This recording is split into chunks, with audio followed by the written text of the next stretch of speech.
बिस्मिल्लाहिर्रहमानिर्रहीम। शुरू करता हूँ अल्लाह के पाक नाम से जो बहुत बड़ा मेहरबान निहायत रहने वाला है। दोस्तों, बहनों, भाइयों, बुजुर्गों, अस्सलाम वालेकुम। तरीके इस्लाम की सिलसिलावार किस्त नंबर 89 में हम वियन्ना का दूसरा मुआसरे को पेश कर रहे हैं और इसको हमने दो हिस्सों में तकसीम किया है। आज इसका पहला हिस्सा है। तो दोस्तों,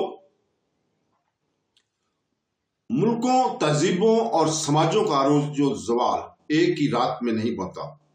कुदरती आफात और बैरूनी हमलों को छोड़कर अरूज जवाल का यह अमल कई नस्लों से गुजरता हुआ दूर कहीं जाकर वकूअ पजीर होता है। फैसला कुन लामात तारीख के बदलते तनाजर में बिजली की तरह ऊन उठते हैं। ये इस दबाव का मजर होते हैं जो वक्त के साथ साथ समाजों में पैदा होते हैं।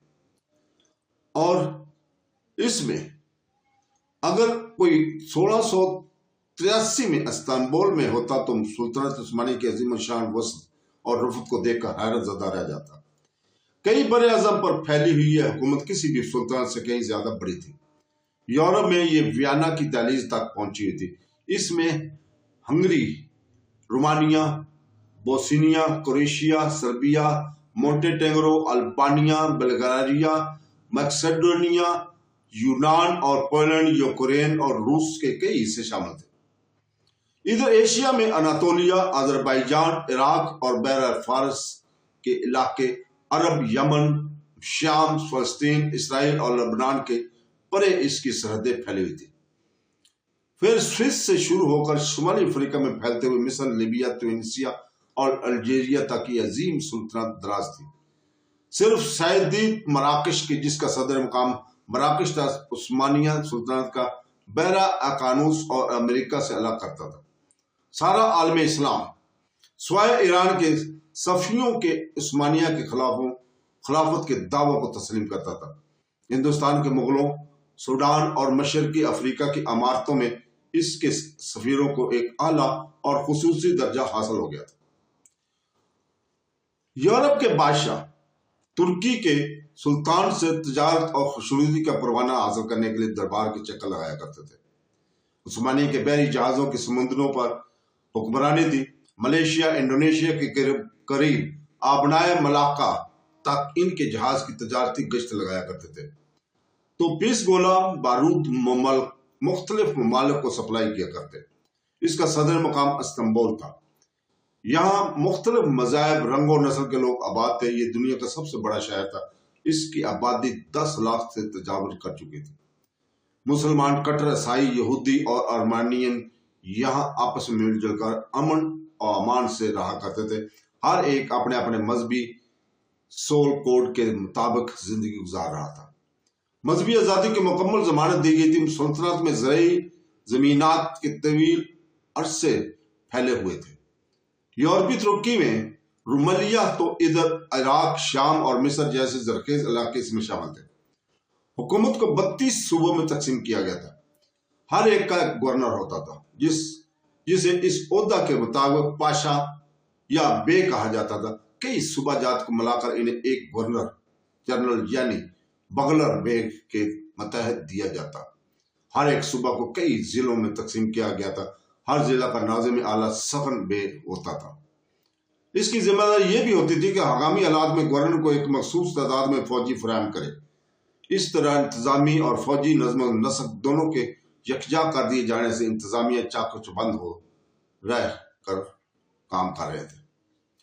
सुल्तानत उस्मानिया मशरक और मगरब और शुमाल और जनूब के अहम तजारती राहों पर फैली हुई थी। ईरान, हिंदुस्तान और मिस्र और मगरब में इटली के शहरों और सूबों के साथ बैरूनी तजारत जोरों पर थी। शुमाली अफ्रीका के कारवानों के सहरा से गुजर जाते और सूडान के सूबों के साथ तजारत अरूज पर थी। Istanbul, Alexandria, Algeria, Samrana, पानोपोल, Basra और यमन और फलती फूलती तजारत के अजीम मराकज थे।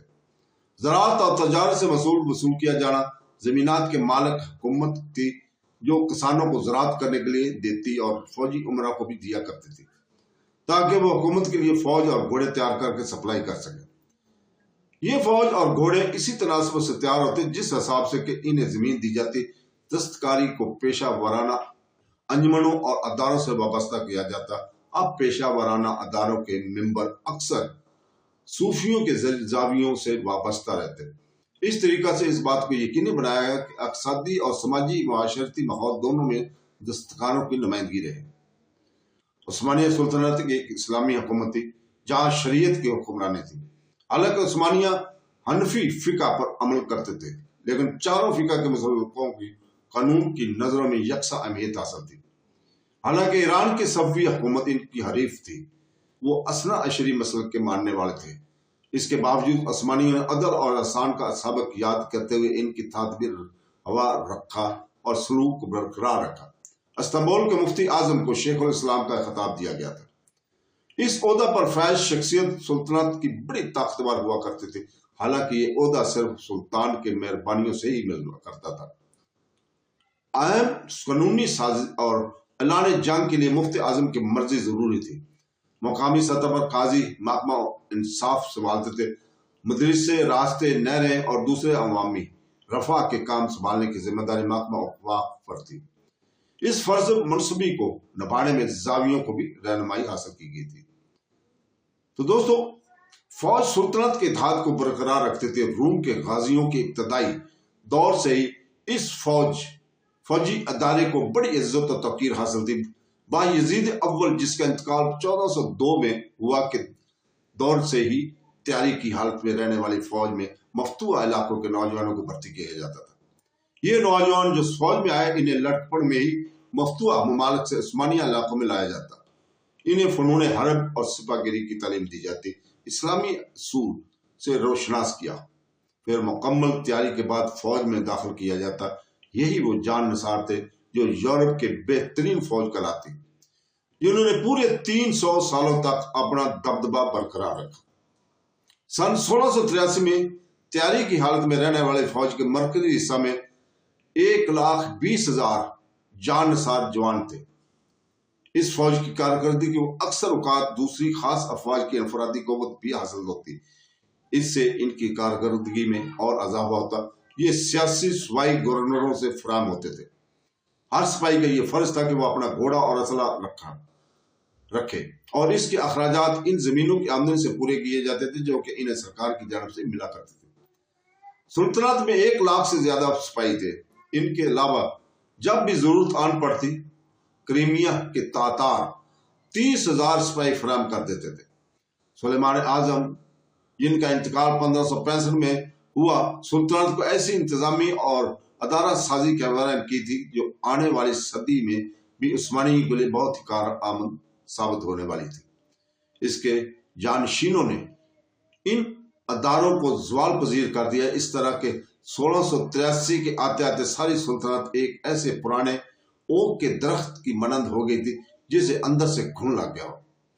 इस वसी बहरी इमारत की अंदरूनी ढांचा में कई तकनीकी खराबियां पैदा हो गई थी जिन्हें बाद में उबर आना था, जिसके बहस इनकी सरहदों को धीरे धीरे सुगड़ना था। इस सुल्तानत की हालत सर के बल उल्टे खड़े हुए अहराम जैसी थी। इसकी मजबूती सुल्तान की काबिलियतों और सालियतों पर मुनहसर थी। सुलेमान जैसे दूरस नगाह और बसीरत वाले सलातीन के जेर नगरा सुल्तानत बशमूल मतम्वल और ताकतवर हो जाती, लेकिन जब नाहल, कमजोर और हुकूमत से लापरवाही बरतने वाले सलातीन बरसरे इक़्तिदार आते तो सुल्तानत ज़वाल पजीर हो जाती थी।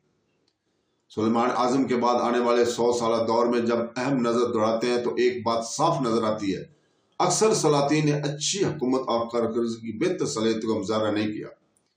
स्वाय मुराद चहारम के, जिसने 1623 से लेकर 1640 तक नहायत दबदबा से हुकूमत की, अक्सर सलातीन ने अपनी कीमती वक़्त हुकूमत के लिए नहीं दिया, बल्कि इसकी बजाय अपना ज्यादा वक्त हरम में गुजारा।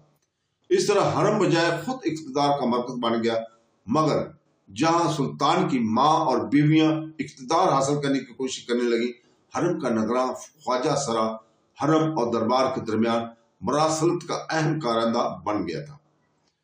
आला ओहदों के लिए तकर्रीर काबिलियतों पर नहीं बल्कि सिफारिशों के ऊपर होने लगी। इक़्तिदार आला की कुर्सियों पर बैठे लोगों की तसाइल ने करप्शन को जन्म दिया। इन हालात में हुकूमत चलाने के जिम्मेदार वजीर आजम के कंधों पर आ गई। यह ओहदा बड़े खतरात का हामिल हुआ करता था। अगर वजीर आजम कामयाब रहता तो इसे सुल्तानत में सबसे बड़ी इज्जत और दौलत हासिल होती, मगर नाकाम रहता तो इसे कत्ल कर दिया जाता। ये तरीकाकार इंतहाई जालमाना मंतक का हामिल था। यही वजह थी कि इंतहाई काबिल अफराद ही इस कुर्सी की तमन्ना किया करते। इसके साथ जो अनाम व अकराम वाबस्ता थे वो इस कदर ज्यादा थे, वो इस कदर के ये वजारत उज़्मा की ये कुर्सी भी साजिशों और असर और नफूज की दलाली का मरकज बन गई। तो दोस्तों, इस वसी और इस सुल्तानत में एक अहम तब्दीली फौज में आई। यूरोप के ईसाई हुकूमतों और ईरानी सुल्तानत के साथ मुसलसल होने वाली बड़ी और बहरी जंगों की वजह से तैयार रहने वाली अफवाह की काया पलट कर रहेगी। मशरकी बहरा रूम, वीनस, स्पेन और वेंटगन की मुतहदा बहरी अफवाज के साथ 1571 में लबियांटो की जो बहरी जंग हुई, इसमें उस्मानिया बहरिया को बहुत बड़ा नुकसान हुआ। इस दौरान बहरा हिंद में पुर्तगाल बहरिया के साथ होने वाली जंग का अभी तक कोई फैसला नहीं हो सका था। इधर शुमाली अफ्रीका में 1572 से 1578 तक चार्ल्स पंजम की फौज के खिलाफ जारी घुमसान की जंग तवील खींची जा रही थी। 1585 से लेकर 1610 तक अजरबैजान और इराक पर कंट्रोल के लिए ईरानी सफिया अफवाज के साथ बड़ी खूनी जंगें रुक रुक कर होती रहीं। इधर शुमाल में रूस ने दरियाए वल्गा के किनारे एक नया मुहाज खोल दिया है। हंगेरी पर कंट्रोल के लिए 1593 से लेकर 1606 तक ऑस्ट्रेलिया के साथ जो 13 साल जंग हुई, इससे कुछ फायदा हासिल ना हुआ। इन जंगों ने खजाने पर भी भारी बोझ डाला। फौजी नफरी और सप्लाई पर भी इसका असर पड़ा। अल्बानिया और दूसरे मफ्तूआ इलाकों से नौजवानों को सप्लाई जानसार दोस्तों के लिए कम होने लगी। इस वक्त तक मुसलमान खानदानों में पैदा होने वाले नौजवानों को फौज में भर्ती होने से बाज रखा जाता था। मुसलसल जंग और इसमें होने वाले नुकसानात ने उस्मानिया हुकूमत को अपनी इस पॉलिसी को तब्दील करने पर मजबूर कर दिया था। पहली मर्तबा मुकामी मुसलमान नौजवानों को जानसारों में शामिल किया गया। इसका वो तरफा असर पड़ा, अव्वल ये कि इसने तैयार रहने वाली अफवाज की तादाद में इजाफा हुआ, जिससे खजाने पर भी बहुत ज्यादा बोझ पड़ा। दूसरे, पुरानी अफवाज ने इन नए रिक्रूटों के दाखिला का बुरा माना, इससे अफवाज के हौसला में कमी आती रही। अफवाज की तादाद बढ़ाए जाने पर जो मालियाती बोझ हुकूमत के साथ आन पड़ा था, इसमें और ज्यादा पेचीदगी इस वक्त आ गई जब अमेरिका से चांदी बड़ी मकदार में आने लगी। सन 1519 से ही स्पेनियों ने मैक्सिको से मेडल्ड को चांदी के जखायर भेजने शुरू कर दिए। वहां से ये चांदी इंग्लैंड, इटली और उस्मानिया सुल्तानत पहुंचने लगी। इस दौरान 1518 में जर्मनी में भी चांदी के जखायर दरियाफ्त हो गए। यूरोपीय करेंसी की बुनियाद चांदी पर रखी गई थी। चांदी की बेताज से करेंसी की कीमत गिर गई। हर तरफ अफरात ज़र फैल गई। उस्मानिया सुल्तानत के सिपाही और मुंतजमीन महदूद तनख्वाहों से अपने खानदान का गुजारा चला ना पा रहे थे, इसलिए उन्होंने तनख्वाह में इजाफे का मुतालबा शुरू कर दिया। 1599 में जानसारों ने बगावत कर दी। उस्मानिया ने इसके जवाब में अपनी करेंसी की कीमत घटा दी और किसानों के महसूल में इजाफा कर दिया। टैक्स में इजाफे की वजह से आवाम देहातों से शहरों की जानब हिजरत करने लगे। इसका नतीजा ये निकला कि ज़राई पैदावार में कमी आ गई। करिया से शहरों की जानब आने वाले अक्सर लोगों ने फौज में नौकरी कर ली। इनमें नज़्म ज़ब्त की कमी थी, इससे नए नए मसाइल पैदा होने लगे। जानसारों के हौसला पस्त होने लगे, फौजी सालियत कम होने लगी। कुव्वते खरीद में कमी आ जाने से बसा औकात ये फौजी किसानों पर मुसल्लत हो जाते। इनसे अनाज और मवेशी के लिए घास जबरदस्ती ले जाते। नज़्म नसक की टूट जाने से अफवाज हरम की साजिशों का मोरा बन गई थी। यही वो मुवाफक हालात थे जिसकी वजह से सफियों के हाथों उस्मानियों को अजरबैजान, जॉर्जिया, आर्मेनिया और इराक में शिकस्त का सामना करना पड़ा। ये शिकस्त सन 1593 से 1616 के दौरान वाक़या हुई। सुल्तान मुराद पंजम एक आला दर्जा का मुंतज़िम सुलेमान के बाद मुरादीबाद ज़हीन और फतीन सुल्तान था, जिसने बेहतरीन काबिलियतों का मुजाहरा किया, सुल्तानत के ज़वाल को रोका। इसकी دور حکومت کے اولین 9 سال دربار میں اپنی پوزیشن مستحکم کرنے میں گزرے۔